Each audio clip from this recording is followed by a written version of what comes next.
Welcome to Chillin' 101. We hope this video helps. In this video, I will show you how to connect your dash cam in a Toyota Tundra. We'll cover the most effective method for a clean, integrated setup.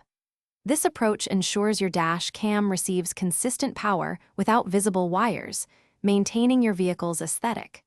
We'll guide you through each step, from selecting the right power source to securing the camera, making the process straightforward and efficient for you.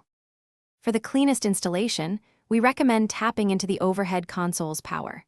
This location offers both constant and accessory power options, perfect for parking mode features.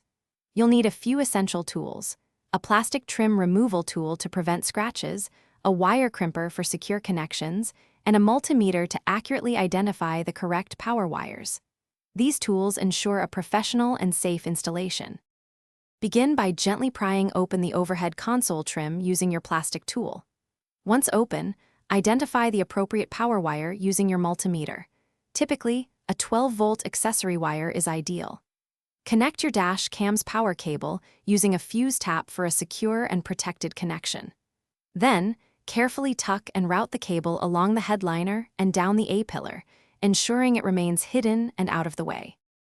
With the wiring complete, securely mount your dash cam to the windshield, ensuring it has a clear view of the road. Carefully reattach all the overhead console and A-pillar trim pieces, making sure they snap back into place firmly.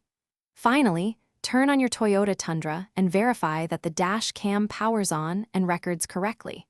Adjust the camera's angle to capture the best possible footage, providing you with peace of mind. Thanks for watching.